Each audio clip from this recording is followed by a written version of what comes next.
Okay, ಇವತ್ತು hand washing technique ಹೇಗ್ ಮಾಡೋದು ಅಂತ ನೋಡೋಣ. ಫಸ್ಟ್ ಏನ್ ಮಾಡ್ಬೇಕು ಅಂದ್ರೆ ನಿಮ್ಗೆ 2 ಹ್ಯಾಂಡ್ಸ್ ವೆಟ್ ಮಾಡ್ಕೊಳ್ಳಿ, ಒದ್ದೆ ಮಾಡ್ಕೋಬೇಕು. ಒಂದ್ ಹ್ಯಾಂಡ್ ಗೆ ಹ್ಯಾಂಡ್ ವಾಶ್ ಹಾಕೊಂಡು 7 ಸ್ಟೆಪ್ಸ್ ಇದೆ ಹ್ಯಾಂಡ್ ವಾಷಿಂಗ್ ಟೆಕ್ನಿಕ್ಸ್ ಅಲ್ಲಿ. 7 ಸ್ಟೆಪ್ಸ್ ಆರ್ಡರ್ ವೈಸ್ ನೀಟಾಗಿ ಫಾಲೋ ಮಾಡ್ಕೊಂಡು ಹೋಗ್ಬೇಕು. ಫಸ್ಟ್ ಸ್ಟೆಪ್ ಏನು, ಹ್ಯಾಂಡ್ ವಾಶ್ ಹಾಕಿದ ತಕ್ಷಣ ಪಾಮ್ಸ್ 2 ಈ ತರ ರಬ್ ಮಾಡ್ಕೋಬೇಕು.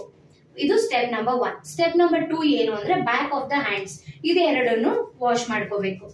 ಸ್ಟೆಪ್ ನಂಬರ್ 3 ಏನು ಅಂದ್ರೆ ಇಂಟರ್ಫೇಸ್, ನಿಮ್ ಎರಡು ಕೈಗಳನ್ನು ಈ ತರ ಜೋಡಿಸಿ ಹ್ಯಾಂಡ್ ವಾಶ್ ಮಾಡ್ಕೊಳ್ಳಿ. ಓಕೆ. ಸ್ಟೆಪ್ ನಂಬರ್ 4 ಏನು ಅಂದ್ರೆ ಇಂಟರ್ಲಾಕಿಂಗ್, 2 ಹ್ಯಾಂಡ್ ನ ಈ ತರ ಒಂದ್ಗೂಡಿಸಿ ಈ ತರ ಹ್ಯಾಂಡ್ ವಾಶ್ ಮಾಡ್ಕೊಳ್ಳಿ, 2 ಸೈಡ್ ಮಾಡ್ಬೇಕು.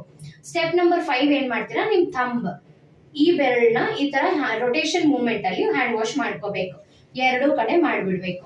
6th ಸ್ಟೆಪ್ ಏನು ಅಂದ್ರೆ ನಿಮ್ ಫಿಂಗರ್ಸ್ ನ ಒಂದ್ ಕೈಗೆ ಇಟ್ಟು ಈ ತರ ರೊಟೇಷನ್ ಮೂವ್ಮೆಂಟ್ ಅಲ್ಲಿ ವಾಶ್ ಮಾಡ್ಬೇಕು. ಅದೇ ತರ ಇನ್ನೊಂದ್ ಕೈನೂ ಆತರ ಮಾಡ್ಬೇಕು. ಸ್ಟೆಪ್ ನಂಬರ್ 7 ಏನು, ನಿಮ್ ಬ್ರಿಸ್ಟ್ ಇದನ್ನ ನೀಟಾಗಿ ಈ ತರ ಹಾಕಿ ರೊಟೇಷನ್ ಮೂವ್ಮೆಂಟ್ಸ್ ಅಲ್ಲಿ ವಾಶ್ ಮಾಡ್ಕೋಬೇಕು. ಎಲ್ಲ ಆದ್ಮೇಲೆ ನೀರಲ್ಲಿ ಕೈ ತೋರಿಸ್ಬಿಡಿ.